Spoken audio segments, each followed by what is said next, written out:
get too far into the, well, I should have said all the good stuff before that happened, right? Before the recording started or whatever. So you can start now. This is Bert West. Go ahead and start. It's just an honor to be here. Before we get too carried away and get started, I have to say what Sue has accomplished since COVID started with the Let's Talk on every Thursday night and the commitment that she has made as a Kiwanis International past president to our organization is second to none. And I've told her this in person many times, and I can't stress it enough that what she has done and the commitment that she's made to not only the Michigan district, but Kiwanis around the world since COVID started, this is something that's going to last a long time. Even if we never have a pandemic again, I believe that we're going to be seeing this. And I'm surprised we're not seeing more of this in other districts, a little bit, but not to this extent. So Sue, my congratulations, but mostly my thank you for doing this. And I've been on quite a few of them and they're always a lot of fun. So yeah. Thank you. We're glad to have you with us tonight. Yeah. All right. So most of you know, and she gave you a great introduction, the best introduction I've had today.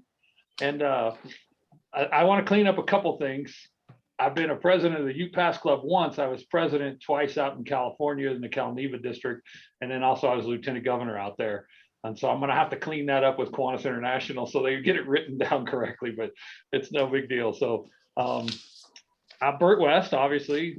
Kiwanis always wondered what was going to happen if they ever had a redneck country boy for Kiwanis president. Well, guess what? You're about to find out.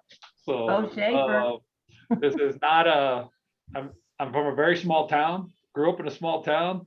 If I open the door behind me, you could actually see in the distance the one stoplight we have. And we're very proud of our one stoplight. Sometimes we let it run all night long, but most of the time we turn it off at 10 o'clock at night.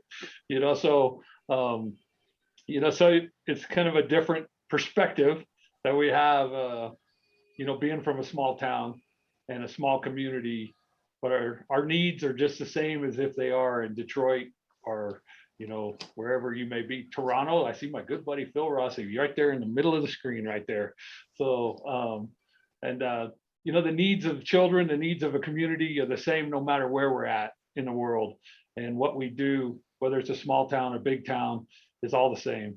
A little bit about my town, just so you know, we only have 20,000 people in our entire county, the whole county, but we have 70 members in our Kiwanis Club. And so small towns seem to do really, really well with Kiwanis and service organizations.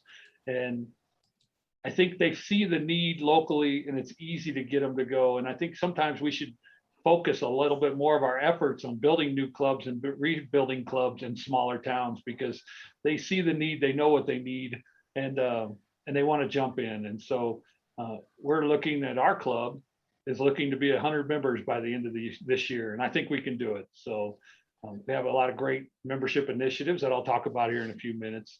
But just a little bit about me, Bert West. I am a roofer. I have been a roofer most of my life, and grew up on a farm, country boy. Grew up with really an apple orchard, but grew up out in the country.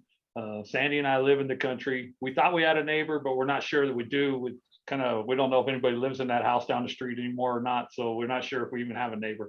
And Bruce just finally got his video working. So Bruce, you need to raise your camera so they can see those antlers because they look better than you. So there you go. Thank you, Bruce. So, but anyway, so growing up in the country, I think it brings a different perspective, to Kiwanis and Kiwanis International and leadership. Not that any perspective is good or bad, it's just different. And that's what we need in our organization is just different viewpoints. And I love the fact that Katrina is going to follow myself as president. She's going to be amazing. And I told her the other day, I said, Katrina, I kind of wish for my year to hurry up and end because I can't believe what all the great things that you're going to do and the leadership that she's going to bring. And I can't wait to watch it. And being from Georgia with that wonderful accent that she thinks she does not have, she's going to be amazing president. And we are all going to really thrive underneath her leadership. So quickly, a couple things that I wanted to talk about as far as membership and the two things that I want to talk about tonight as far as what I'd like to accomplish as president of Kiwanis International is one is we obviously have to continue our membership growth. I think when the membership numbers come out next week, we're all going to be very disappointed with what COVID really did to our organization. And we got a lot of work to do, but there's never been a better opportunity to recruit people than we have right now, because everybody sees the need that we have in our communities. Everybody sees that it's going to take organizations like us to rebuild our schools and to rebuild the membership in our schools and the services that we render throughout our community. So the needs are out there and the community sees it. So if you were ever going to recruit a member, now's the time to do it. Now's the time to ask them. Now's the time to build a club. Now's the time to go to a small community or a big community and say, now is when we need Kiwanis more than ever. And I believe they're going to buy into that. So let's not look at this as a negative that Kiwanis or COVID has impacted our membership numbers. Let's look at it as a positive, that now we can actually do some recruiting and people realize how big the need is in their community and to be a part of something.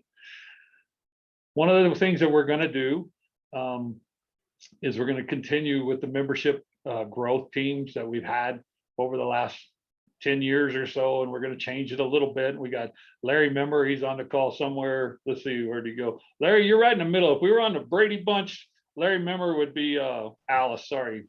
You know, so Thanks, Bert. Alice there. Larry, I think she was in the middle there. So, but Larry Member is our membership director this year for the Kiwanis International. And Larry started, like, he took the formula and put it on steroids with his membership growth teams and his blitz. And I got to be part of one of the first ones he did in Michigan years ago. And I looked at him and I said, I don't know how you came up with this, but it was great. It was a great opportunity for me. I got to drive around with Greg for like 3 or 4 days. And I will tell you, he's a terrible driver, but it's okay. You know, like, I survived, but it taught me a lot. And it taught me what works. And what Michigan District did that week that I got to spend with them, and then coming back for the installation dinner, it taught me that, you know what, membership growth and membership new club building really does work. And it works well. And when you put the time and the effort into it, and to watch Larry and Nancy would sit there at that computer and she would type in, well, somebody just, I felt like we were doing like a paper drive when I was a school paper boy, you know, like you had to like call in and go, hey, I got another subscription, you know, or something. That's what I felt like, you know. But that's what we learned. And that's how we developed, you know, some of the ideas that we're going to be using for a new club building, is to use Larry and his team. And we have Kendra Skidmore will be a big part of that too, and she'll be the membership director next year. And so we're very excited that we're going to be able to grow clubs. We have to get started in North America. I know we have a lot of people from around the world here, but it's very critical that North America lead the way next year and the year after with building clubs. We have to get the organization in North America back up to where it was. And I think we can do it. I mean, we have some districts that need a lot of help. And the membership team is going to be able to do that. And we plan on sending out a lot of people, you know, doing new club building. We're going to try to throw some resources at it that we've never thrown, you know, at membership growth before. And that's what we're going to look forward to. The other piece of the membership is we've got a lot of clubs that could be strengthened that need to get built back up to Charter 2. Remember the old Charter 2 days? How many old Kiwanians we got on here? You know, the old Charter 2. I think I got a Charter 2 certificate in one of the boxes in the garage, you know. We need to get them back to charter strength. We need to get these clubs built up. And one of the things we're going to try, I've never even talked about this. So Daryl and Bruce, do not listen to me right now, because this is what we're going to break out next week. But I'm going to talk about it in Michigan tonight. Okay.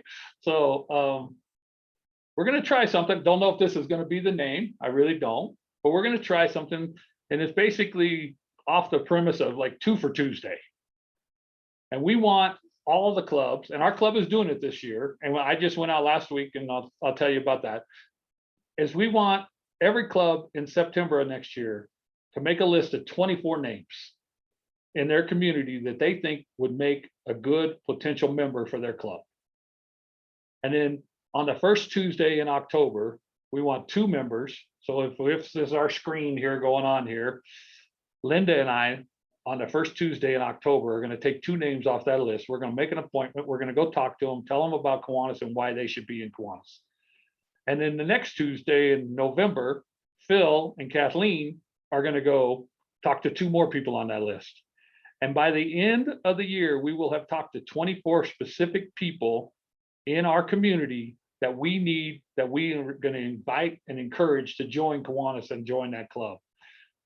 We hope that, with that and doing the work ahead of time, talking ahead of time about these prospective members, the list doesn't have to be 24, but we want it to be 24. Some of the smaller clubs are going to need help. Some of the smaller clubs are going to need assistance from people like Larry and his team. And that's what we're going to provide, is we're going to give them the help, that they need to make these calls. But we don't want them to we want them to make an appointment, go talk to them about what they're doing in their community. Robin is on the phone, and Robin's already doing that in our district this year. And she's doing an amazing job. I could not believe, if you haven't seen the video that Robin and Tim put together, you need to go online and watch that. Robin, maybe you could put that in a link in the chat. That would be awesome. Maybe you could do that link to that. I know you're technically savvy enough to do that. So I'm on my phone, so I'll try. if not, just, oh, okay. Well, anyway, the Rocky Mountain District is trying that this year. Our club is trying that, and we're going to see what we need to do to tweak it. So for next year, for our membership growth, that we can really establish these clubs and get them built back up. But it takes both. It really takes member re-engagement. It takes membership drives in clubs, and it's going to take new club building. Without that, we can't grow. And if we don't grow and we don't continue to grow, then we're going to be in a lot of trouble. We're doing great in countries like Taiwan. They're amazing.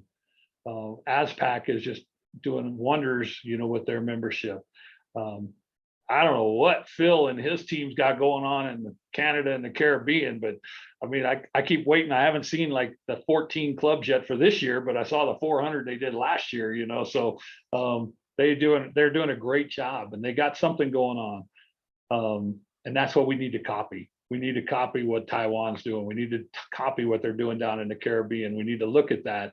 And what it is the community sees a need.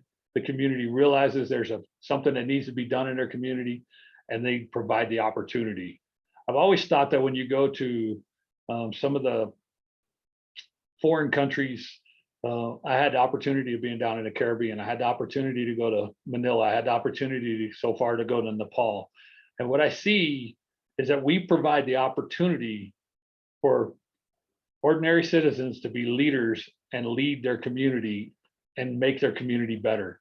And that opportunity is what drives Kiwanis growth in those areas. And that's what should be driving the growth in North America as well, is the opportunity to be a leader. And not just a leader of the community like the mayor or what have you, but the leader of service. And when people see that, and now out of COVID, I think they will see that even more. The other thing that I'd really like to see next year is I really look forward to expanding K-Kids around the world. So we have all our service leadership programs, and the one where we could really make an impact is with K-Kids. Start at the earliest level. They had a great memorial service tonight for Dr. Will Bleckman, who really thought about the early child, young children, priority one, the first 1,000 days. And if we think about that, the place where we can have the biggest impact with the youth is early on. And if we could teach young children around the world that it's important to serve their community and to give service back to their community, and that the community needs to be a better place, and the only place it can be a better place is with them in it, then that's a success story every time we can start one. And I picture a K-Kids in Dearborn, Michigan. Where's Dearborn? I just know the name. It's somewhere near Detroit, right? Okay, all right. I just remember hearing the name. So I picture K-Kids in Dearborn, Michigan, teaming up and like having a partner K-Kids in Nepal. Can you imagine those two groups having a Zoom meeting together? What that would do, and I mean, the look on their faces and the fact that they would be able to talk and they could see what's going on and they could sponsor them. The K-Kids is so cheap to start, and it's so inexpensive for us to do. We don't really have to ship anything around. If you ever go to one of these countries, especially in ASPAC, every one of them's got a print shop in their basement because the next day they got like t-shirts and they got banners and everything. So, we could do whatever we want. And the fact that we could work with these kids early on, I think would be a great thing. And I'd love to see our K kids double. I think it's something that we could attack. I think it's something that, Kiwanis members around the world would get behind, because I always tell the foundation and our Kiwanis board members and everything, there's two things that get money out of everybody's wallets. It's kids and smiles. You show them a kid and you show them a kid with a smile, and every one of us is going to open up our wallet, because that's what we're here about. And that's what we all have in common, is we love to see a kid smile. That's what we love.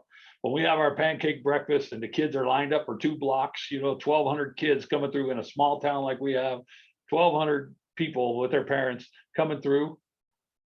When we say, hey, who wants to come help?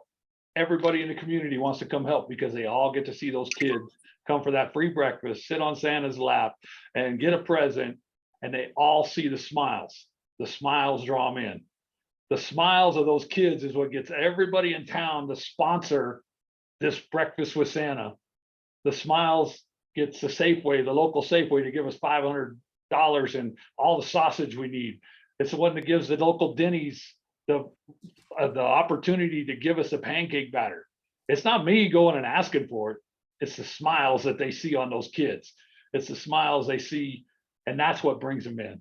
And so if we could have a lot of smiles around the world with these K kids, and if you've never seen a Boys and Girls Club or an elementary school in the Caribbean, when I was down in Jamaica, and we went to that school and we put up those TVs and they hung those TVs, and the smiles on those kids' faces. And right across the street could have been any service project. Right across the street was the community needed help, probably more so than any place else in Jamaica. But right there inside that little community in that school, it was nothing but smiles, because they got TVs and they got Wi-Fi and they could do their homework and they could, connect to the outside world. And if we can provide that, then every Kiwanian around the world will want to buy in on that. And that's what we're looking for. Something that we can do that will make us smile, make our Kiwanians smile, but more importantly, make the kids smile. And I really, really would like to take a lot of questions. Hopefully we can have a really good discussion on kids. Those are 2 of my main points. Obviously, there'll be more. Membership and K kids you're going to be hearing about that nonstop from Bert West, So I think if anybody got a question, the first person that ought to get to ask a question is Jerry, because Jerry's got an amazing hat on. I don't know if anybody sees that hat. Jerry, I love that hat, by the way. Thank you very much. There you go, right there. So I started to tell you earlier, there's a very specific reason why I'm wearing a black hat tonight. Tony thought it was because I was a bad guy. It's not because I'm a bad guy. The reason why I'm wearing a black hat tonight instead of a white hat is because I left the white hat at Kiwanis International 2 weeks ago and forgot to bring it home with me. So I'll have to pick it up next week while I'm there. So that is the only reason why I'm wearing a black hat tonight instead of a white hat. So You want me to go black pick it up is more tomorrow? slimming. yeah, it's very slimming. Yes, thank you, Brad. So, yeah. So let's take some questions. I'd love to take some questions. Hi, Dr. Bob or Barb. Hi, Doc. Hi, Doc. All right, I'm gonna just let it. If you've got a question, feel free to. Anything. your I don't hand. care. You can ask me about anything. It doesn't even have to be about Kiwanis. If you want to know something about Bert, you ask me. So And I'm gonna give Phil wants to be able to share a picture, so I'm gonna give him some. See if I can find his name here and set him up to share a picture. no, come on. Somebody got to have a question. Come on, someone's got a question. Okay, I'll ask. Hey, Bert, is there anything, Peter's got his programs this year. Is there anything specific that he's doing that you're going to carry on at this point in your year, or something that is going to be a multiple year focus? I would believe. Thank you, Phil. That is amazing. Can I just everybody see that picture? That's that day we were down there, isn't it, Phil? Yes, it is.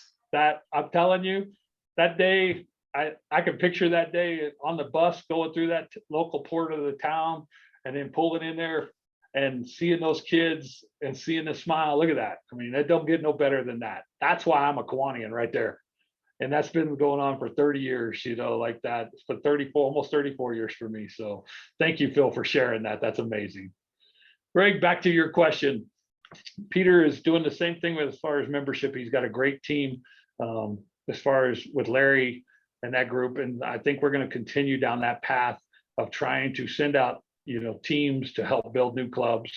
As far as anything else, I mean, you know, we just have our committees that we work on. I don't think, you know, Peter wants to, his number one thing is to include the club experience. And I think by default, every president wants to improve the club experience. We might not advertise it like that. We might not, you know, say it like that, but every president of Kiwanis International wants to improve the club experience in some way or, you know, some fashion. So unless you had something very specific you wanted to ask about, Greg. I heard that this year the club opening is going to be tied into club strengthening. You can do both at the same time, and that's okay using grant money or matching grant money. So that actually comes from the membership committee. Okay. And so that would be, I think Linda's on the membership committee. So I can go ahead, answer Larry. that Please do. question. For club openings for this year, you can have a club opening and a club strengthening in the same location or similar locations, and you can get help, volunteers from the membership committee to go and help with that. And you also can get a grant that would include a club opening and a club strengthening. So that's something that we're working on now, and the grants are coming through with that in mind. So that's what's happening this year. So you can be one, or you could have two. It has to be two club openings or a club opening and a club strengthening. Thanks. So Rosemary, I saw that at the bottom, and I think with K-Kids and increasing the service hours in that way, because it's going to take a lot of our work to build new clubs. And I think that that'll be the number one thing, you know, with K-Kids is increasing the service hours. But I think each club needs to focus on doing more service. You know, I feel like all of us have kind of taken a step back, and we need to get back to where we were. And I think it's I'm sorry, I shouldn't read those. I'm gonna have to like block those chats that come up. Sorry, Rosemary, I got distracted by that question. So, but anyway, I think all of us need to, you know, encourage our clubs to do more service and to get back into the community. You know, not every community can do that. Fortunately, my community, a very small community, very rural community, had very little impact from COVID. That's not the same in most of your communities, but our community had very little impact. So we were able to continue doing our service projects and to continue doing it. I think we were literally only shut down in our community for like 2 months, and that's about it. You know, so anyway, so that, you know, I think that goes without saying that each club needs to really get focused on doing that again. As far as membership, Phil, I think what we have to do is we have to have that new club building team. We have to have that group that's willing to go in. We have to invest in a group of volunteers or invest in a group of employees that will come to Toronto and help you, that will come there and help you knock on doors. One of the things, and Dr. Barb could tell you, my very first board meeting, she was there. She probably still thinks, and Sue was there too. Sue was there at my very first board meeting. They were discussing, you know, what can we do? What can we do? And I said, but who's going to knock on the door? And that's what I have always asked that question. Who's going to knock on the door? And unless we have a group that can help you knock on the door, I don't need to come up there, Phil, and teach you how to open a club. You know how to open a club. But what you do need help is some knocking on doors and asking people to be a part of that. And that's where I think we have to do. And that's the one thing I tell the staff all the time is you can come up with a lot of great plans, but until you tell me in that plan, who's knocking on the door? Is it me? Is it Phil? Is it Brad? Because somebody has to ask. And that's the most important piece to get new members, is figuring out who is going to ask and making sure when we make that ask that the club is ready to accept them. Hey, Brad? Bert, Yep. Bert, to that point, what can we do so that the regular club member can be bold enough to ask? I mean, because we can have a team come in and ask all day, but once they leave, who's left in the club that knows how to go out and ask to continue that? And I don't know what kind of motivation or training we can give. I mean, half the reason people don't get responses is because they don't even ask for the sale, so to speak. Yeah, Greg, that's tough. I mean, I've been a salesman my whole life, but I'm not that salesman. I've been out with Brad, I've been out with you, and you guys do a wonderful job, asking people to join. I'm not that guy. I can sell something, but I base all my sales on relationships. Everybody buys from me because we're friends, and things like that. So that's a tough question. That's the hardest question is who's going to continue. But what we can do, and what we're doing with 2 for Tuesday, as Brad will tell you, that next week they are going to try this, and the governors are going to try this. And part of what the way it works is they have to be prepared at the next club meeting to accept these people. So the club has to be willing that when 2 or 3 people come to visit the next week, they have to have something. They have to have a program. They have to have, a good meeting. They have to have a strong meeting, because if they don't, then all that effort is wasted. And so it takes the club, and it also takes that person that can ask. And the two of them have to work together. And if they can work together, then it will. But I can't teach, I'm trying to pick somebody, Robin, we'll go with Robin. I can't teach Robin how to ask. We'd like to teach her how to ask, but I can't.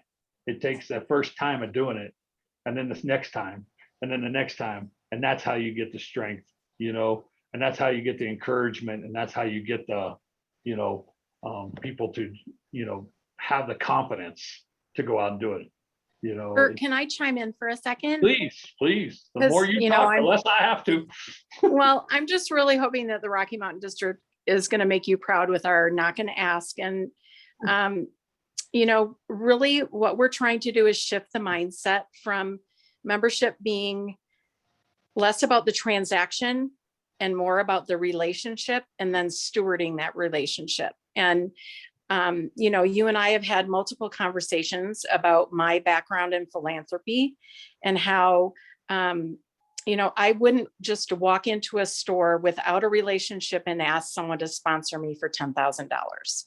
So if we can get our members to do 2 things. The first thing is to recognize the passion that they have for Kiwanis and what the why is. Why are they a Kiwanian?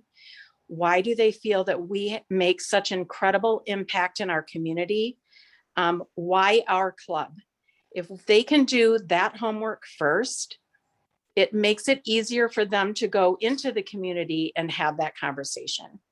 And then, the second thing is to steward that. So, make that connection, thank them for the contribution that they've already made. And it could just be contributing a silent auction item. They have made an impact because someone has purchased that, and we as Kiwanians have taken that money and put it back into the community. And if we can make that connection for them, make them the hero, and let them know that we feel that they would be an incredible member of our group and the impact that they can make, I think that makes it an easier sell for them. And then have systems in place so that once you do bring them into your club, that you have someone, just as we do with our donors, we want to steward them through the process. You don't want to be reaching out to them once a year with your hand out. And it's the same thing with our members. We want to make sure that we're making that connection, and it's on more than just monthly basis or an annual basis. When it's time for us to re-up our membership, that's when you hear from the person that's ready to hand out the invoice, right? And if you haven't seen them all year long, that's a harder sell. And especially if somebody in the club didn't reach out to them. And so I think those are things that will hopefully set the Rocky Mountain District up for success in strengthening our existing clubs right now with this growth plan that Bert, we have worked together to put this in place. And I know that you're really gonna, strategize and look at things that we're doing right and wrong and really enhance that next year. Those are just some things that I think might be helpful tools for people to think about as they go out into the community. The other Hey, point too, hang on real quick, Doc, and I'll be right back to you. The other point too, Greg, is that's why we're pinpointing this list. So that's why we wanted to make that list ahead of time, because now it's people on a list that they feel more comfortable that they can talk to. So this week, myself and one of the local contractors, we went and talked to the lumberyard, the guy that runs the lumberyard, and we went and talked to our insurance agent. We both have the same insurance agent. Mhm. And so it was very good conversations. And the insurance agent wrote a check. Lumberyard guy, he's always says, I'm going to join, but you guys meet too early in the morning, because we meet at 6:45 every Wednesday, and so, so I think that that's going to help for members to have confidence to make that call, because they're going to not just go knock on a door, random door. I think we need to knock on every door, but they're going to have that confidence because they're going to have a connection already. And then we're going to pick and choose who you're going to go talk to, Greg. You're going to go talk to that person, and that's how it's going to hopefully help. Good. Steve's got a question. So Steve, I have to tell you, that's been a problem in Kiwanis probably 30 years. Maybe 50. How long we been around? 106 years probably. That's been a problem. Since the first Kiwanis club had 2 members, they had two groups that didn't want to change, So I think we discuss this all the time. There's sometimes in the past, I won't forget her. And there's sometimes in the past that we think, it'd be better off if we could take this group of 8 and really make them grow, And then other times I go, well, they don't want to change, so we'd be better off getting 20 over here separate. The one thing that group of 8 probably has is they probably have resources. If we can convince them that those resources were made and raised to benefit the community, then maybe we can talk them into letting them go a little bit. There was a club in Colorado Springs that was down to 8, and they were all over 80 years old, and they knew that they could not continue. And they were willing to get a younger group around them, and they provided them the resources with, a bank account that already had $40,000 or $50,000 in it, that they could come in with new ideas, and they were willing to let them do that. And that club still is thriving, and most of those members are gone now, but their legacy lives on. And so, Steve, that's a very difficult thing. I don't know. There's no golden answer to that one. So at all. It just takes long discussions to show them that their legacy can live on if they would be willing to adapt to some change, hopefully we can. Barb, my dear friend Barb. Thank you, dear friend Bert. I wanted to agree with what Robin said and add on to it. I think that in addition to having our passion and our the thing that we are so proud of and have achieved in Kiwanis, that we need to practice listening and asking questions so that we find out what that person's really interested in, and kind of probing, well, if you're interested in dogs, then how could you work with children with dogs, and what would you be interested in? I think that we need to tie into their interest, and that will make them more interested in us. Thank you, Barb. I actually, I think we hit on something recently over the last few years, and that is very specific clubs. There's several clubs built around literacy. There's a LBQ, I can't say all that, but there's a couple of those in California that are thriving, and they're doing great. Well, the young professionals, and we're going after some organizations, and what Barb just talked about, there could be a club that we could build specifically around the animal shelter, or maybe just alligator hunters in Louisiana, have their own specific club, but I think that those very specific clubs that we've been seeing, that's not the end all, but it's another avenue that we can use. And I think that that would be something we really need to consider. You know, maybe we have a club, nothing but teachers, you know, that have a very specific thing that they're trying to accomplish in their community. And so that's one of the big things that I think we can look at. And I think the membership team, and I know Larry probably talks about that a lot in his meetings, and I know that that's something they talk about all the time. So anybody other Bert- questions? Bert I think Barb is Linda had working her on a hand up. Bosnian club in St. Louis. A Bosnia, that's awesome. You know, I always wondered, they have a club in New York City, you know, in San Francisco calls it Chinatown. I don't know what they call it in New York City, but that is one of the biggest clubs around. I mean, and they are great, and they do so much in that community, and there's no reason why we can't do that in other towns. You know, I would Right. love to go visit that club like that. I think that would be a lot of fun, Barb, you know, so Yeah. yeah. Well, Larry, didn't we build a Filipino club in Detroit? We have a Filipino club, that we have a Filipino club. We didn't build one, but we have a Filipino club, two Yeah, of them, two in fact. actually, yeah. Okay, And- I thought we built one when we were, PNH has one too, Barb. and And in there's- Chicago, we just did a Hispanic club. So yeah, I think. And in think- Indianapolis next week, there's a very specific group of clubs that all speak Spanish. And they are going to meet with the Colombian and the Panama and the Ecuador governors next week to talk about building another club and what they could do to bring in, you know, a specific club to help that community. And so there's opportunities everywhere, you It's know. in Anderson, West Anderson, just Yeah. north of Indianapolis. It's north, we- okay, yeah. We're also working with Governor Brad in TO. He's working on a motorcycle bikers club. All right. That's great. That's awesome. I love those ideas. I think those ideas are a lot of fun. But Terry Cunifer did one on teaching kids to play pool. They're working on another one. They're going Well. to be working on another one. Yep. I don't know. That one's kind of a little different. I mean, hey, come hang out at the snooker hall with us, you know, or something, you know. But is there any questions other than membership? I'll keep talking about Linda had a membership. comment. Yes, what's that? Linda had her hand up earlier. Who? Linda? Oh, Linda, go ahead. Oh, Where's she at? Where's she at? Oh, there she is. Well, she's up there. She would now be Carol Brady. Go ahead. Linda. actually, I put my comment into the chat, Bert. I was very impressed with Robin's comments about relationship building because that's something that I think is extremely important.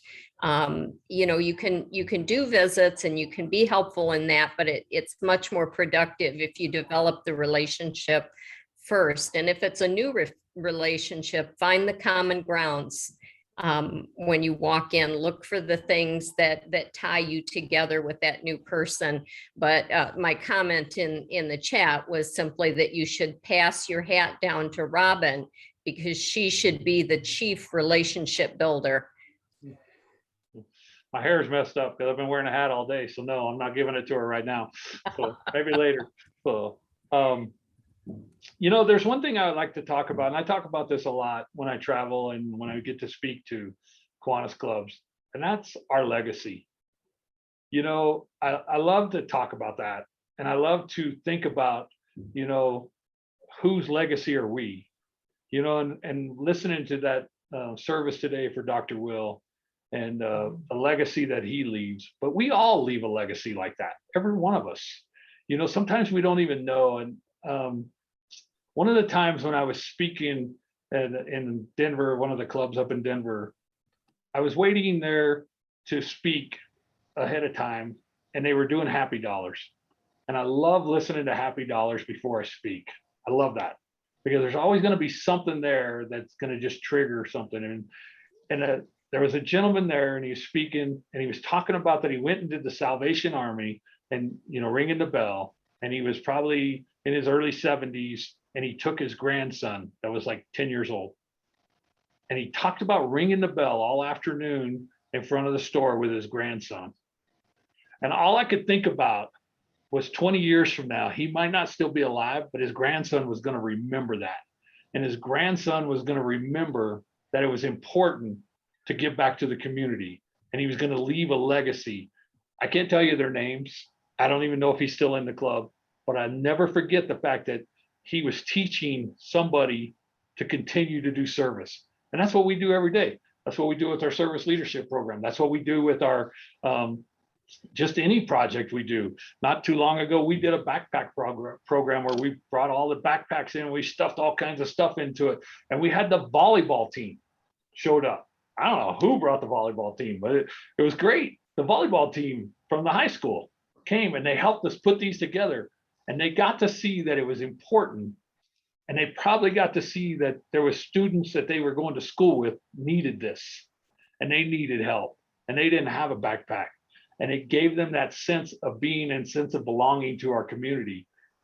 I don't know what any of those girls are going to wind up doing later in life, but hopefully that's part of our legacy. And I think that every day when we make an impact in the community, our legacy grows a little bit more. They're never going to name a street after me. They're never going to name a building after me. They're not going to name, some great vaccine. They didn't call it the West vaccine or COVID. They just, they're not going to do something like that. But maybe we can impact a life that they will do something like that. And Maybe they a will second stoplight. a stoplight. Maybe I'll get a second stoplight. Yeah, maybe a second one. We got four in the. They do have the whole West county. Nile virus. Yeah, the West Nile virus. Thank you, there, Bruce. Yeah, there you go. So, Hey, Bert, I didn't think about it, but they really did name a building after me. They got a West Wing at the White House, don't they? So. Hey, Bert, to that point, maybe Kiwanis can be a vehicle. We had a member of our club several years ago that coached a baseball team of 10, 11, 12-year-olds. And he told them, look, if you're going to be on this team, you're going to do community service work. And they would come in and they would help our club with volunteer and do the work as a team in the winter. And he told me that bonded that team so much better, and they just were a more tight-knit group because they did that kind of stuff together. And so maybe we can look for those opportunities to help teams outside of Kiwanis, or more than we sponsor, to do that, which opens us up to the community and helps them in the long run. My hometown in Central California, very small town too. We had one stoplight, but they took it out and put a roundabout in because we weren't smart enough to figure out how to use it. So it's just a roundabout now. And it wasn't even a stoplight, it was just flashing four-way light. But if you want to graduate high school, and it's been doing this now for about 20 years, during your term as a high school student, you have to give 50 hours of community service. And so the local Kiwanis Club, which is really made up with a lot of those educators, when I was their club president, I really frustrated them because they were all great speakers, and then they had me, so in fact, they gave me like a dictionary, when I was president. But anyway, they put on a project almost every week or every month that these students can volunteer at. They have a rose garden, or they'll do some other things at the Scout Shack. And they do this specifically so high school students can get their community service hours. And then they're able to show them. And two kids from that club, one helped develop, was an epidemiologist. Did I say that right? Mhm. From that little school. And he was on the team when COVID first broke out to help design something that came from that school. And another one is a local state assemblyman from that school in a very small town. And so, but that's what we have to do, is we have to show them and we have to teach them. And we don't know what that legacy is going to be. We don't know what that impact is going to be, but we do know that, it's there. Look at the Key Club. There was a Key Club young lady from Key Club this last year that just won a gold medal in the Olympics. How cool is that?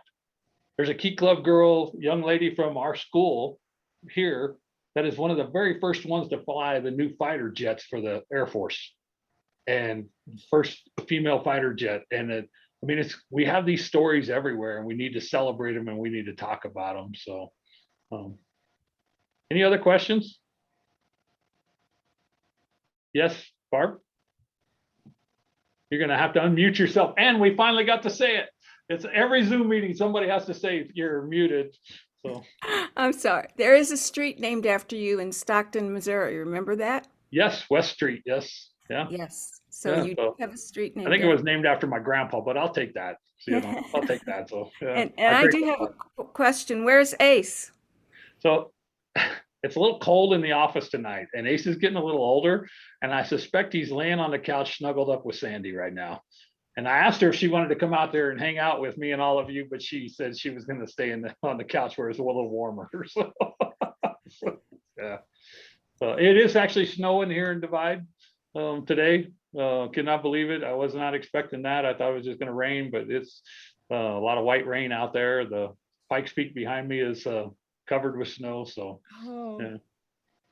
Any other questions? Any other questions or thoughts or? Yeah. What a lot of fun. Well, Hi, Bert, Laura. you're welcome to join us anytime. Next week we have Melissa McMahon with us from Kiwanis International, who's going to do actually we'll do education on youth protection.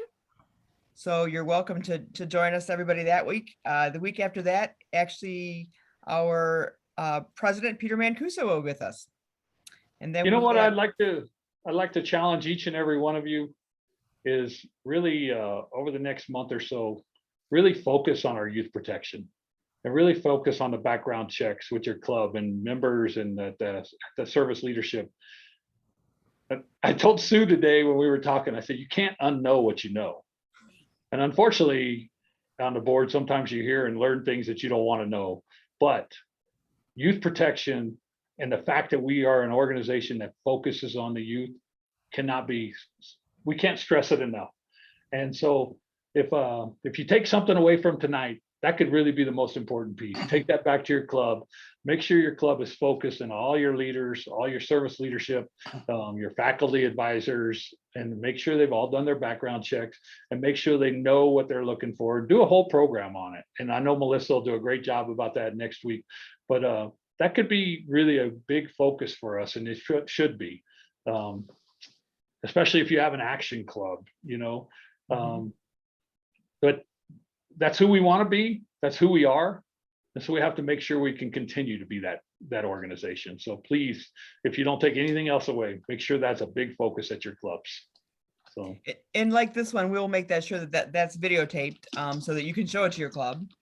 Some of people it's going to be a 45-minute session, but that's really the education that you need to be with youth protection. And I will tell you that my own club actually voted at our June board meeting or July board meeting that every member of our club will have a background check done, regardless of whether they work with, specifically with children or not. But because of the fact that we're an organization dedicated to children, everyone will become get a background check. And I just see Tony wrote it in Australia. It's in their bylaws. So it's not anything. Gail, you can share that link. Yeah, our club is the same way, Sue. Yeah. We even tell them when we invite them, we do background checks on everybody because we work with, our pancake breakfast is so big, everybody down there has got to have it anyway. So we just go ahead and do it. And I think it just becomes, it's just the expectation, right? This is what you're doing. We want to make sure that you are protected, that Kiwanis is protected, and most importantly, our children are protected. It's an outcome of the times. Right. I mean, if we're going to be working with children, it's an expectation. I can't imagine not doing it. And we've got to continue to advocate for that as widely as we can. Right. Well, That and new members. New members. Yeah, there you go, Barb. I can't thank you guys enough for letting me come and speak to you tonight. Yeah, come on. Daryl, are you waving at me? Where are you? I wanted real quick. I was showing this earlier, but this is something I just saw come out at the Kiwanis store. A great help for those people that don't know how to talk to people about joining. You can order these at my favorite price, free, from the Kiwanis store, and they'll come in packs of 25. Get these, pass these out to your members that don't know how to ask. There you go. I'm done. Barb, hold that up again, Daryl. Do you notice anything about that, Barb? I can't read what it says. It's called engaging potential members. Okay. Look in the one corner that there, comes in Barb. our new club At the- opening package. At the Barb. K, Yeah. it's Barb and I happened to be on the board whenever they decided to rotate that thing 16 Right. degrees. right. And my OCD kicks in every time I Yeah. see that and say, somebody straighten that K up. That thing is crooked, So I anyway. know. That's right. I know. And then I our can't last, thank you. I can't thank you Let me- guys enough for allowing me to be here tonight. It's been fun. I know some of the presidents before me are much more polished speakers, but I hope you know that everything I said to you comes from the heart, and I hope you realize that I look forward to being your president. I look forward to leading the staff in direction that makes our organization grow, makes us stronger, makes us safer. Bruce and Daryl, I heard something tonight on Dr. Will's memorial that really stuck with me. Not finished. He said that Huh? I didn't choose any of you, Like, but you're stuck with me, and we could decide to make this better. And I thought, man, that is just amazing. I mean, and guess what, Bruce, Daryl, I kind of choose Bruce. I kind of called his wife like several times and asked him to do this, but Daryl, you're stuck with me, and I look forward to working with him. And I think we're going to have a great time. And I look forward to next week at governor-elect training and everything, and to have all of you from all around the country and mostly Michigan. Thank you so much for being on there. I saw Amy was on there, and I'm going to just say her name to see if she really is on there, or see if we can catch her off guard there, oh So, yeah, I'm here. oh, there she is. There she is. So, anyway, Bert, Jerry has a question. Jerry has Yeah. her hand raised. go ahead. Go ahead. All right. Thank you for the compliment on my hat, but it was a little raining outside when I came in. And so instead of pulling it off and making my hair fly all over the place, I decided to keep it on. But I think a challenge has been for us. You tell us to get the people in the community. And even after giving scholarships last year, and the past international president, we got the international, we got the state, and they even suggested that you go ahead and pay the membership dues. So I paid the membership dues for 5 people. Wow. I had more people on my list, but I think it was too overwhelming for our secretary, because I could have pulled 100 people in, because they know how I love Kiwanis and the passion that I have. And all of them have been down to the book warehouse, and that's what hooked them in, coming to the book warehouse and volunteering. But I guess it's like, how many people does one person bring in? Because somebody said, well, how much does it cost to join? And I said, $160. Well, I'm in groups that cost over $1,000. And they said, $160? I said, yeah. And they were like, and it's international? I said, yeah. We have conventions all over the world. I said, yeah. So Jerry, your passion shines through. Look, Your passion shines through your voice and your eyes and your smile. So look, yeah, you can see it. yeah. Thank you. But that's what I wanted you to know, is the passion. And I didn't want to overwhelm them, but I went through the alphabet soup, and I had, for every letter, I had a person, but I couldn't pass it through my secretary. It was like too much work. Yeah. I'll So come take care of that for you. Yeah, you will? I'll volunteer too. You just keep bringing them. We'll help you out with that. Yeah. You'll get all kinds of Michigan volunteers, Jerry. So let me give you a couple other sessions we got. The first Thursday in November, we have a Kiwanis Club in, I never remember, Greg. Clinton Township. Clinton Township, Michigan, that did they called it it's a card game, a poker game, where they raised Jack of Spades. They raised $100,000 in a year during a pandemic. Whoa. Wow. So they're going to be on the first weekend in November to talk about that. The second week in November actually happens to be Veterans Day, and we have a number of Kiwanis veterans that are going to be with us. And we're working on a program specifically that they have been working with. Brad gave us some names, and some of the staff gave us names, and we're going to do that whole program on November 11th will be focused on our veterans and things that we can do to help them, and things that, they've got suggestions for us. And then the 18th will be our last meeting, and I'm still working on firming up a speaker for that. And then we will take November, December off for the holidays, and because Sue's work schedule goes bloop, crazy. And I'm not around. There's something called basketball on Thursday nights here soon. So we will do that. But this program is open to anyone. Anybody can join us. I put the link in the system. You basically just go in and log in. It's the same login every week. But I go in throughout the week and send confirmations, and on usually a couple hours before on Thursday, I will send a confirmation out as well. But you're welcome to share it. We invite anybody to be here. We do record it, and sometime yet this evening, probably once I download it, it will be up on the Michigan District of Kiwanis YouTube page. So you can go back and look at any one of the videos we've had. We've had all kinds of speakers. We've had authors. I mean, Bruce has been on to talk about hunting alligators. The Zobra Club has talked about their program. We've had membership. You name it, we've done it. Had a lot of great programs and speakers. Some Kiwanis related, some not. It just depends on what we are doing at the time. We've learned how to do some French cooking. But we've had authors and Dr. Kent Keith, who wrote the Paradoxical Commandments, was with us one weekend. We've had some speakers that are truly people that are, you would pay for if you had a program. They would be there for that. So they're there. So Like tonight. just like tonight, Bert waived his $5,000 fee. Just so you know. Woo! It was more if he had the white hat on. So I told him he had to wear the black. Yeah. So, Bert, I can run by the office tomorrow if you want me to go pick up your white hat for you.